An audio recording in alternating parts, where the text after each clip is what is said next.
Bonjour, je vais vous présenter les résultats d'une expérimentation d'analyse d'une situation de formation des professeurs stagiaires que j'ai nommé usage abusif de l'équipe probabilité. Selon le plan suivant, je vais vous présenter une expérience qui tente l'identification des conceptions des professeurs stagiaires de mathématiques quand ils essaient d'expliquer les événements aléatoires en rapport avec la résolution des tâches ne relevant pas de la situation d'équipe probabilité.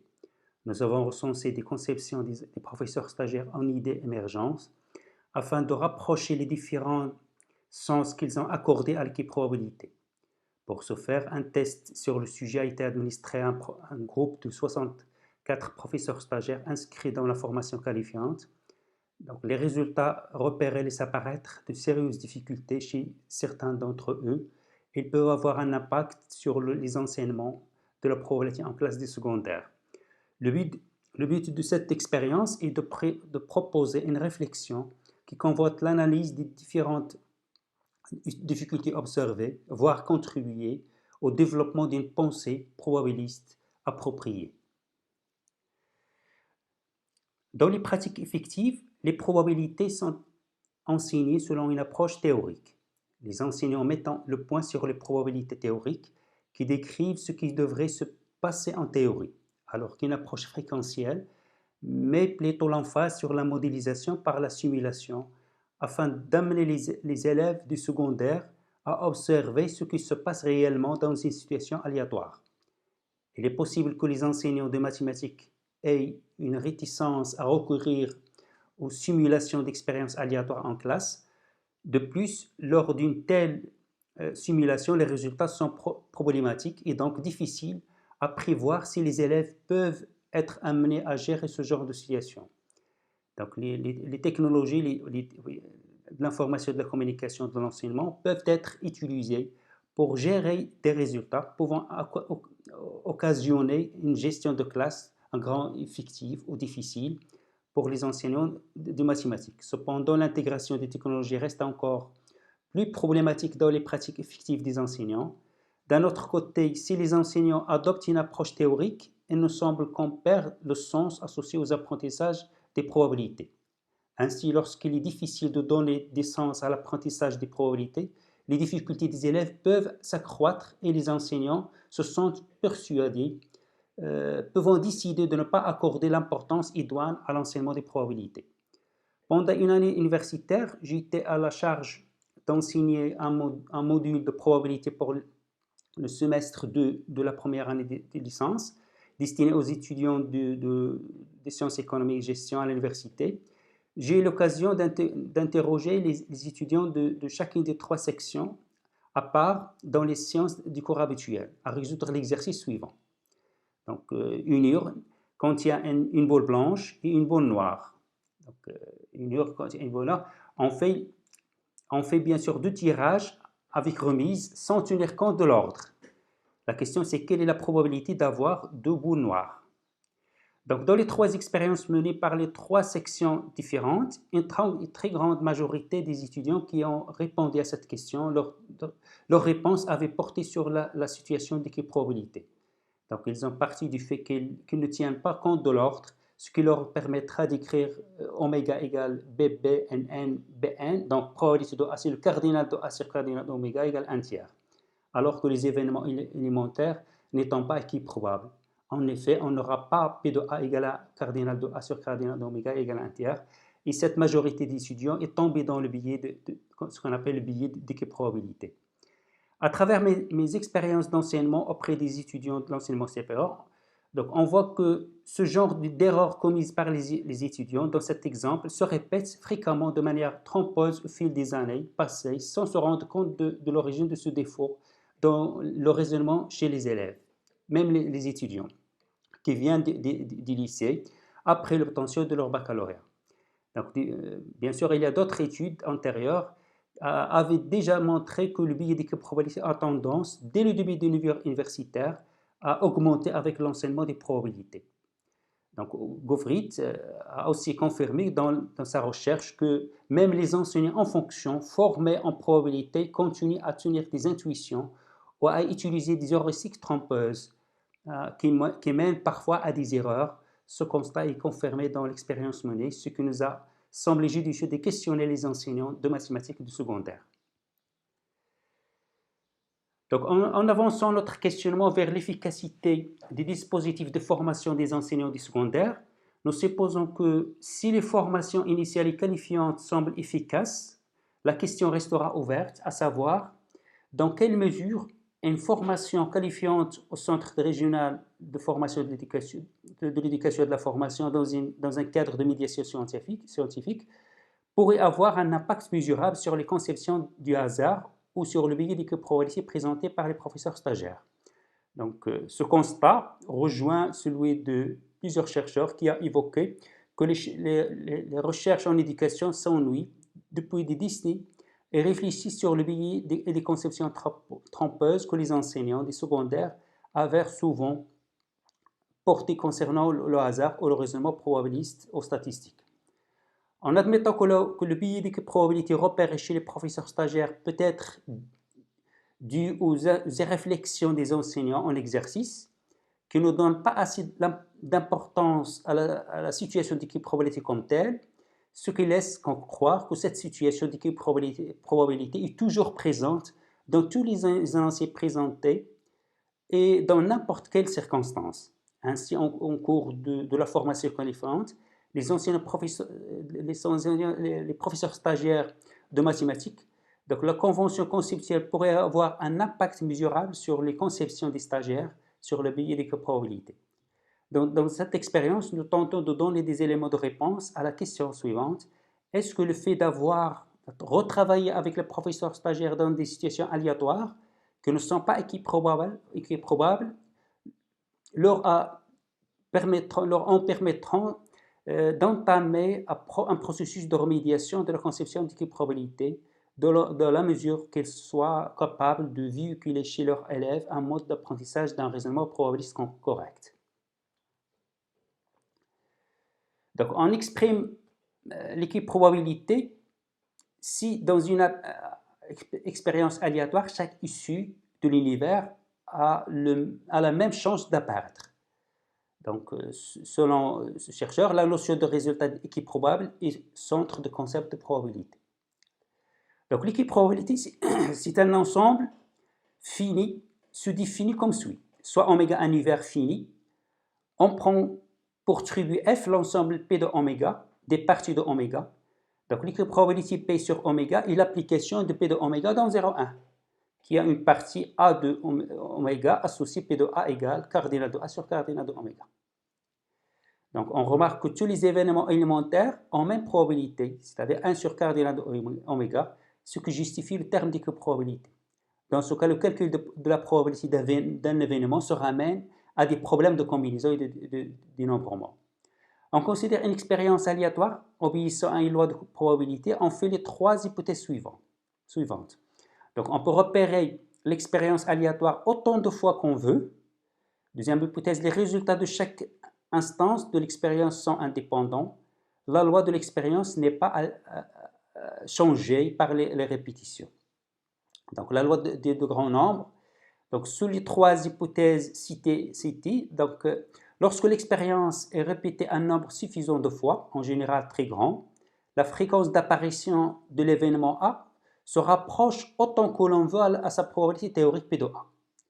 Nous pouvons déduire que plus le nombre de répétitions d'une expérience est grand, plus la probabilité expérimentale ou fréquentielle s'approche de la probabilité théorique.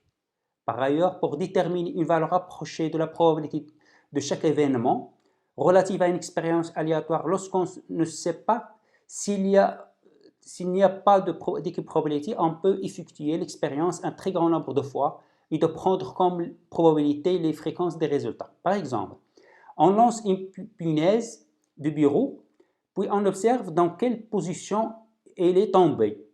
Est-ce que la pointe est en bas ou la pointe est en haut? Donc, pour déterminer la probabilité de l'événement la punaise à la pointe en haut, il n'est pas possible de calculer la probabilité théorique de cet événement. En effet, on ne connaît pas le nombre exact de manière où la punaise à la pointe en haut. Donc, ni la probabilité de l'événement ou la punaise à la pointe en bas. Donc, toutefois, on peut calculer la probabilité fréquentielle de cet événement en notant les fréquences d'apparition de la pointe de la punaise en haut, après avoir établi un nombre de fois le lancement de la punaise. C'est après avoir lancé 150 fois la punaise, on a observé par exemple 18 fois la pointe du punaise est en haut, on peut affirmer que la probabilité fréquentielle que la pointe du punaise soit en haut est 0,12, ce qui nous permet d'estimer la probabilité théorique qui devrait aller aussi aux alentours de 0,12. Donc, il est à repérer que plus le nombre de données est élevé, plus la probabilité fréquentielle s'avère fiable. Après avoir effectué un nombre élevé de simulations, on peut considérer que la probabilité fréquentielle s'approche de la valeur réelle. Généralement, à l'exception dans le cas des jeux de hasard, il y a rarement équiprobabilité dans la réalité, parce que les approches fréquentielles sont difficiles à pratiquer d'un nombre de contraintes. En réalité, il y a une estimation subjective des probabilités élémentaires.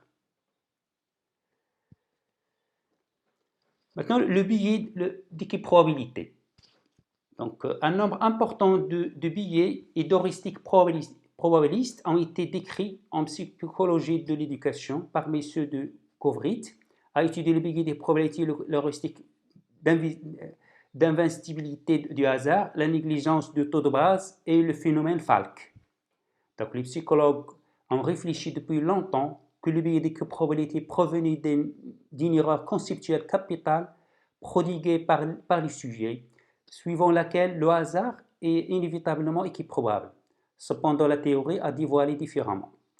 La conception d'équiprobabilité se manifeste lorsqu'on considère que les événements sont équiprobables alors qu'ils ne le sont pas. Donc, plusieurs chercheurs ont étudié le biais d'équiprobabilité et les révoquent à la conception que le hasard est équiprobable par nature. Au fil des années, l'enseignement des probabilités, le biais évolue par la négative puisqu'il s'agit d'une intuition auxiliaire dont il s'avère changer d'autres conceptions du hasard.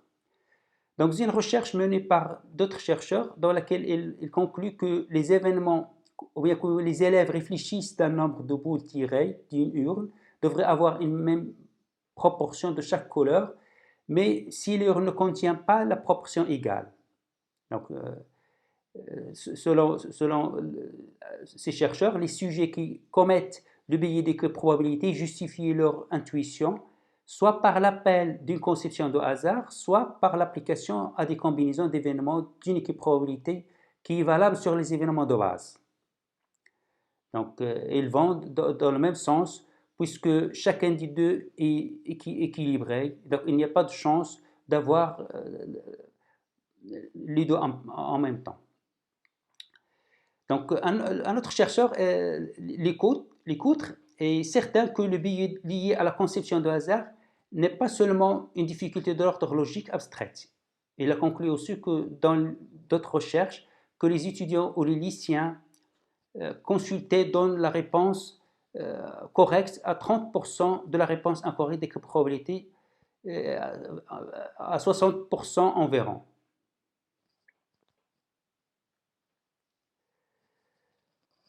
La méthodologie utilisée dans cette expérience, donc l'étude présentée ici est une étude empirique centrée sur un groupe constitué de 64 professeurs stagiaires. Il a été réalisé au cours d'une année de formation au CERMEF de STATS. Au début de cette année de formation qualifiante, nous avons interrogé les professeurs stagiaires de mathématiques du secondaire qui a effectué une série de questions sur le test 1, présenté dans le cadre de la semaine consacrée au diagnostic des préalables de formation.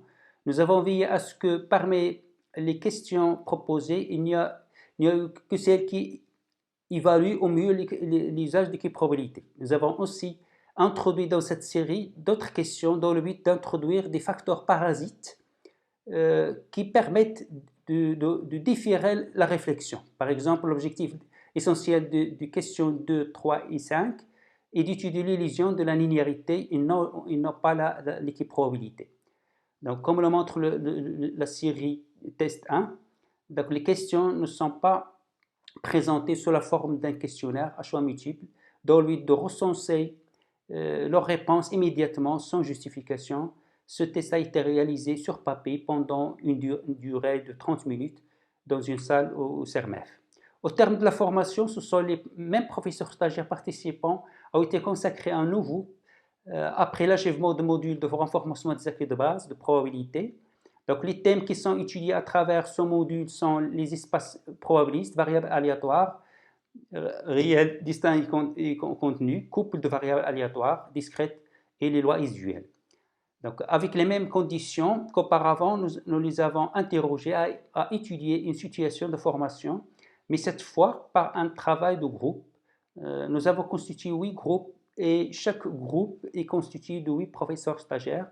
Donc, nous avons choisi le mode de travail en groupe car nous voulons que les observations méthodiques et les discussions puissent établir une prédominance intrinsèque ou systématique du travail en équipe par rapport au travail personnel. L'essentiel de cette organisation est d'exprimer une réflexion sur la pensée probabiliste sanctionnée par l'élaboration d'une production commune de chaque groupe. Donc, dans cette situation de formation organisée en classe, après avoir présenté le contexte de cette situation de formation, par moi-même en tant que formateur, nous avons sollicité les 8 groupes à répondre aux consignes ci-dessous, dont l'un des buts est de réaliser un test de 5 questions, le test 2. Donc, je ne suis pas intervenu pendant le processus de résolution, sauf que j'ai assigné à quelques éclaircissements sur les consignes de travail au fil de la séance, afin de leur permettre d'exprimer spontanément ces réflexions autour des points suivants, donner des réponses synthétiques de chaque des questions, c'est-à-dire une sorte d'analyse d'a priori des questions. Donc, à l'issue des réponses de chacune des questions, deviner et pressentir a priori les difficultés chez les élèves, donc, qui peuvent avoir une incidence sur l'intervention des professeurs stagiaires en classe de secondaire, notamment l'enseignement de la probabilité. Troisième, c'est proposer une réflexion avant l'action qui vise l'analyse des difficultés observées dans la mesure d'aider les professeurs stagiaires à être capables de mettre en œuvre chez leurs élèves du secondaire un mode d'apprentissage de raisonnement ou bien de raisonnement probabiliste correct. Donc, notons que le test 2 est construit par les 4 questions des premiers tests qui traitent les usages de l'équiprobabilité, auquel on a ajouté une cinquième question. Cette question correspond à la troisième question du test et il renvoie à un autre billet. Il servait à détourner l'attention des professeurs stagiaires et il n'est pas pris en considération dans l'analyse. Donc, les questions ont été choisies de telle sorte qu'elles convoitent les orientations des programmes des secondaires qualifiants, donc des exemples de jeux de hasard. Dans la formulation de ces questions, nous avons veillé à ce que le caractère qui fait appel à la notion d'équiprobabilité soit masqué, par exemple hasard de façon aléatoire. Donc, nous avons aussi référé aux travaux de plusieurs chercheurs qui dépendent bien sûr un constat proclamant que les sujets qui commettent le biais d'équiprobabilité justifient généralement leur intuition par l'évocation des lois du hasard. Et du type, les probabilités sont égales c'est le hasard. Donc, voilà, le test, vous l'avez déjà dans...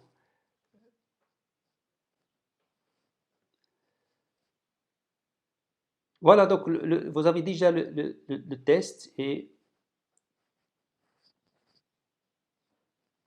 maintenant les enseignements sollicités des résultats de test. Donc, le tableau ci-dessous illustre bien sûr les réponses des professeurs stagiaires de mathématiques quand ils essaient d'expliquer les événements aléatoires lorsqu'il s'agit de résoudre les tâches ne relevant pas de la situation d'équiprobabilité. Donc, le tableau ici, les 4 questions, j'ai enlevé la troisième question. Donc, les résultats corrects sont colorés en jaune et laissent apparaître que la conception d'équiprobabilité ou bien biais d'équiprobabilité a été perçue de façon très distinctive. Donc, plusieurs professeurs stagiaires considèrent que les événements sont équiprobables. Donc, à peu près 77 pour la question 1, pour la question 1. C'est 85 ou 86 pour la question 4. 42% pour la question 5 et 48% pour la dernière question, tous sont tombés dans le biais des probabilités. Donc les témoignages de ces conceptions nous ont amené à analyser le deuxième test pour faire comprendre davantage comment les professeurs stagiaires conçoivent effectivement la notion d'équiprobabilité. Est-ce qu'ils admettent que tous les événements d'une situation aléatoire sont équiprobables?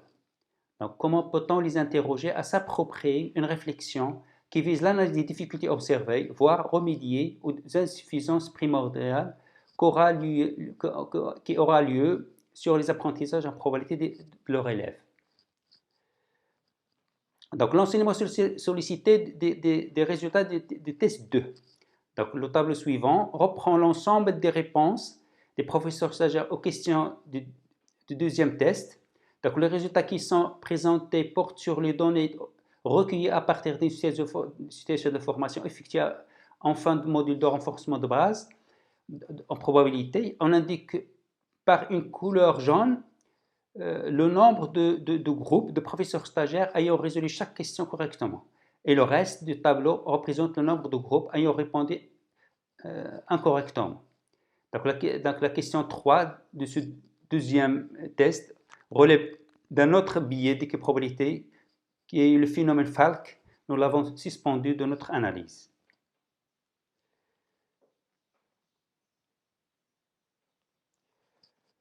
Voilà, donc au niveau de la résolution des 4 questions, on constate que les professeurs stagiaires abattent bien dans le biais d'équiprobabilité, mais variable en fonction des questions proposées. Les questions 1 et 2 sont nettement mieux explicatives du biais d'équiprobabilité. Pour la question 1, 6 groupes sur 8, et pour la question 2, 7 groupes sur 8. Donc ce résultat est similaire à celui de plusieurs chercheurs dans une telle étude antérieure effectuée au sein des professeurs de mathématiques, dont à peu près 60% d'entre eux sont tombés dans le biais d'équiprobabilité.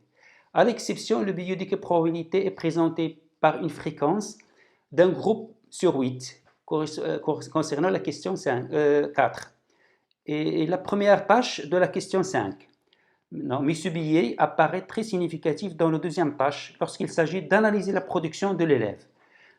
À l'égard des résultats des 2 tests, nous pouvons témoigner que le biais d'équiprobabilité étudié ici est largement représenté chez les professeurs stagiaires au secondaire qualifiant, tant avant qu'après l'achèvement de la formation qualifiante.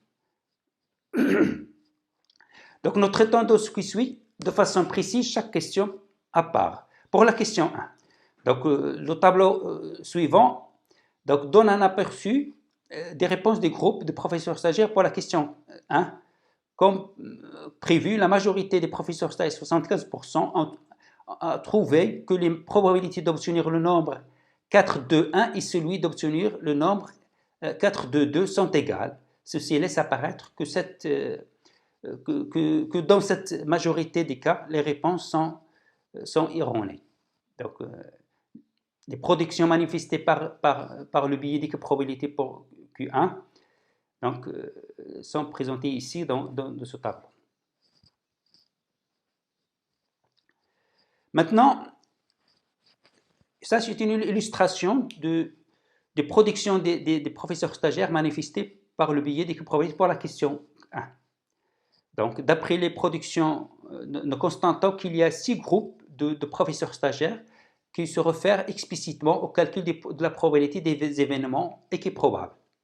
Donc, pour calculer la probabilité d'un événement, il est nécessaire de connaître donc, la probabilité de chaque des éventualités qui le composent.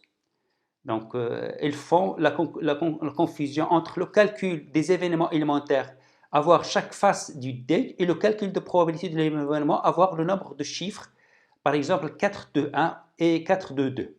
Cette confusion leur incite à utiliser la propriété des événements indépendants en appliquant la relation correspondante. Donc les professeurs stagiaires éprouvent de façon massive des affirmations de justification de leurs propos dans lesquelles ils considèrent que les dés sont équilibrés, alors les dés équilibrés n'entraînent pas automatiquement que la probabilité d'avoir le nombre 4, 2, 1 est égale à la probabilité d'avoir le nombre 4, 2, 2. Lorsqu'on lance un dé, ce sont les faces qui sont équilibrées, pas forcément leur nombre. Donc, en effet, chaque face du dé a la même probabilité, mais chaque issue ne l'a pas. Donc, si on s'intéresse à des événements regroupant plusieurs éventualités, donc, on peut construire des séries d'événements qui ne sont pas nécessairement équiprobables. Donc, pour la question 2,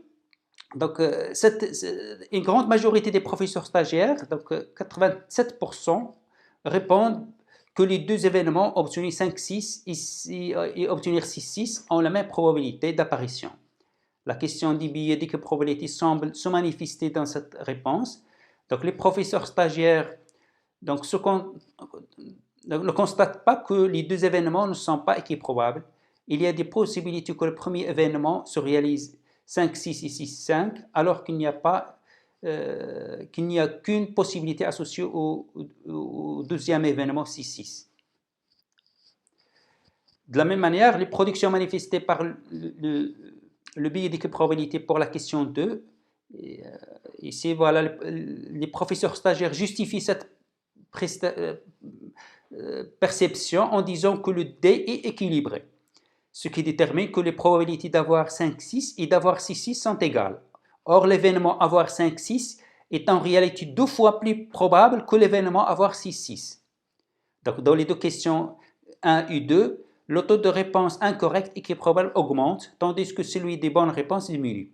L'analyse menée des deux questions montre que si le nombre que donne chacun des deux dés est bien aléatoire, alors il n'en est pas de même du nombre 4, 2, 1 et 4, 2, 2, ainsi que le nombre 6, 5 et 6, 6. Donc ces deux questions Q1 et Q2 révèlent donc des paradoxes le plus général qui apparaissent lorsqu'il s'agit de combiner des processus aléatoires. Pour la question 4, donc les réponses des professeurs stagiaires de la quatrième question montrent un succès par une grande majorité, 85%, pour lequel la probabilité d'avoir un nombre impair est égale à 5 sur 8. Dans cette question, nous avons fait travailler directement les faces du dé, c'est-à-dire les événements élémentaires. Nous n'avons pas procédé par une combinaison de processus aléatoires. Donc, un seul groupe, c'est le groupe C8-4, figure 3, qui a raté de répondre correctement à cette question. Ce groupe n'a pas pris en compte dans son raisonnement la relation qui stipule que la probabilité d'obtenir 1 est le triple de celui d'obtenir 6, ce qui nous amène à déduire que ce groupe n'a pas bien interprété le contexte de la question. Les productions manifestées dans cette illustration par le billet d'équiprobabilité pour la question 4. Donc, dans cette question, nous n'avons pas combiné des processus aléatoires, ce qui entraîne le taux de bonne réponse de 7 sur 8. Un exemple de réponse du groupe C3-4, ça c'est un groupe du groupe C3-4, qu'au groupe C8-4, qui n'arrive pas à répondre de façon correcte à cause des erreurs de manipulation syntaxique et de l'interprétation erronée du contexte des problèmes. Cette question 4 ne demande pas beaucoup de réflexion et de pensée probabiliste. Pour la question 5, se compose de deux tâches. La première tâche consiste à calculer la probabilité d'avoir une boule, deux boules noires, et la deuxième consiste à analyser la réponse d'un élève à cette question. Donc, le résultat ressorti de la première tâche laisse apparaître une fréquence très importante de 7 sur 8 de réponses correctes. Un seul groupe de professeurs stagiaires a confirmé la réponse de l'élève en considérant sa réponse comme correcte. Donc, le résultat de la deuxième tâche, qui correspond à l'analyse de la réponse de l'élève, montre une incohérence importante entre la réponse effectuée à la question qui amène à une solution correcte, la probabilité d'avoir 2 boules noires et un quart, et les justifications émises concernant cette réponse. En effet, les 7 groupes de professeurs stagiaires qui ont répondu correctement, 5 groupes parmi eux ont accordé une justification erronée. Donc, les productions manifestées à travers par le biais des probabilités pour la question 5. Donc, le groupe C4-5 a considéré comme correcte la réponse évoquée par l'élève. Il a justifié son propos par exprimer que l'élève n'a pas tenu compte de l'ordre du bout tiré, c'est-à-dire les deux événements NB égale à BN. Et par la suite, il a déduit que oméga égale BBNN BN, sachant que A est l'événement avoir deux bouts noirs, donc probabilité de A égale cardinal de A sur cardinal oméga égale 1 tiers. Or, les événements élémentaires de l'univers n'étaient pas équiprobables.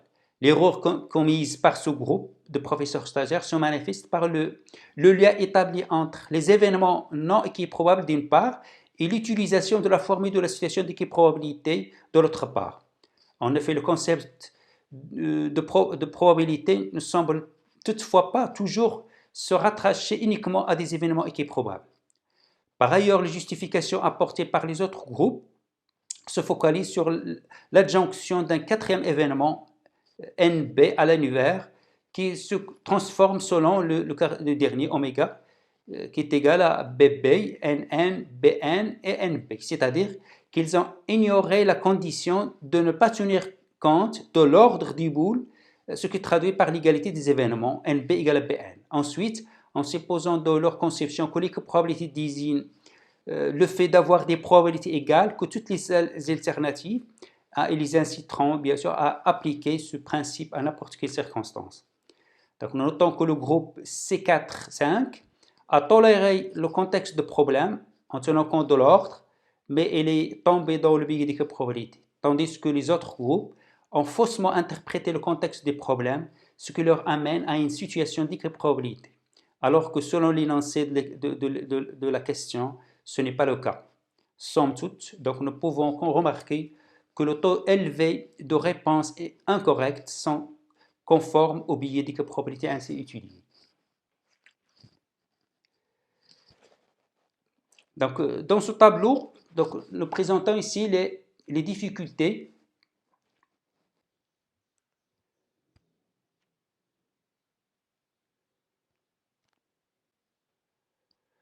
donc, voilà ici les difficultés présentées par le professeur stagiaire. Donc, ce tableau illustre la collecte des différentes difficultés présentées par le professeur stagiaire.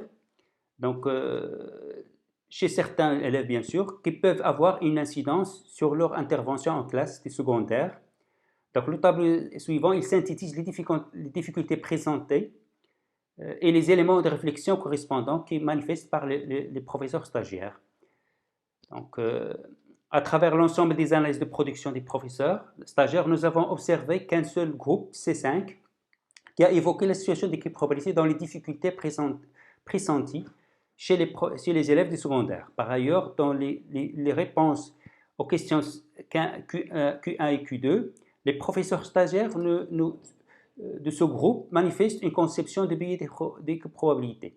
Nous avons aussi constaté que même parmi les groupes des professeurs qui ont répondu correctement à quelques questions, aucune d'entre eux n'a introduit dans l'analyse a priori des questions la place de la notion d'équiprobabilité dans l'analyse des difficultés présentées. Donc, ces analyses témoignent également de l'unanimité du résultat du test qui stipule qu'en cours de la formation qualifiante, les professeurs stagiaires de mathématiques, la convention conceptuelle pourrait avoir un impact mesurable sur les conceptions des stagiaires sur le biais de l'équiprobabilité. Donc, il semble que les difficultés reliées au manque de regard critique soient souvent imputables à la formation elle-même et s'appliquent à l'ensemble des professeurs stagiaires inscrits à la formation. Et non seulement à ceux qui et celles présentent certaines lacunes et qui véhiculent des attitudes négatives face aux probabilités, notamment au biais des probabilités. Donc, ces difficultés sont donc d'autant plus importantes et demandent que l'on cherche à développer des modèles de formation appropriés Donc les connaissances nécessaires pour enseigner les probabilités donc, ne se limitent pas seulement à la maîtrise des contenus. En effet, les connaissances probabilistes sont références aux connaissances que les professeurs stagiaires doivent posséder relativement aux concepts et leurs procédures probabilistes, aux stratégies de résolution de problèmes, de même qu'aux liens qui existent entre ces différentes composantes et d'une notion probabiliste à l'autre. Donc le professeur stagiaire comme praticien novice doit réfléchir avant l'action en différé et l'analyse y tire profit de l'expérience passée en articulant les trois dimensions, le savoir probabiliste, le savoir didactique et le savoir de l'expérience. Donc, comme conclusion de cette expérience, donc l'analyse des productions des deux tests que nous avons exhibés nous a servi d'ancrage, d'une part pour identifier la posture dans laquelle se place le biais d'équipe probabilité repéré chez les professeurs stagiaires en situation de formation, et d'autre part de cerner le sens accordé effectivement à cette notion d'équipe probabilité. À l'égard des résultats des deux tests, nous pouvons témoigner que le biais d'équipe probabilité étudié ici est largement représenté chez les professeurs stagiaires de secondaire qualifiants, tant avant le commencement qu'après le changement de module de renforcement de base de probabilité. Par ailleurs, un résultat important à noter à égard à notre question de recherche, c'est que pour les problèmes de jeu de hasard et de lancer d'un dé par exemple, où on demande de calculer la probabilité d'un événement, ne relevant pas immédiatement parmi les événements élémentaires représentant les faces du dé, alors le taux de risque de tomber dans le biais d'équipe probabilité par le professeur stagiaire est très important. Cette constatation ne se traduit pas seulement une tendance générale, mais c'est une tangible que l'on rencontre pour plusieurs étudiants et professeurs stagiaires. Lorsqu'on lance un dé, ce sont les faces qui sont équilibrées, pas forcément leur nombre. En effet, chaque face du dé a la même probabilité, mais chaque issue ne l'a pas. Donc, si on s'intéresse à des événements regroupant plusieurs éventuels, donc on peut construire des séries d'événements qui ne sont pas nécessairement équiprobables. Donc, l'écart observé à travers les résultats des deux tests questionne la place des modules de renforcement de base en probabilité de la formation. Les professeurs stagiaires n'ont pas pu surmonter la difficulté du biais des probabilités, ne supposant que la réflexion avant l'action que possède le professeur stagiaire ne leur permet pas de justifier qu'un événement probable n'est pas nécessairement lié au hasard. L'approche théorique ainsi pratiquée pourrait peut-être fournir aux professeurs stagiaires les assises théoriques de leur perception, mais nous devrons les accompagner par des démarches réflexives afin de développer l'esprit critique en relation avec l'enseignement de probabilité. Donc, il semble que les difficultés reliées au manque de regard critique soient souvent imputables à la formation elle-même et s'appliquent dans l'ensemble des professeurs inscrits dans la formation. Donc, et non seulement à ceux qui ont des lacunes véhiculées à des attitudes aux probabilités, notamment des biais de probabilité.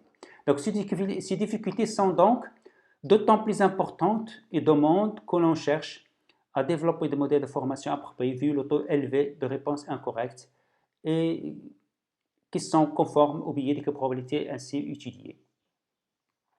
Donc, cette expérimentation est, si vous voulez, le texte complet, il est présenté dans la revue scientifique internationale de l'éducation de la formation. Voilà le lien, et merci.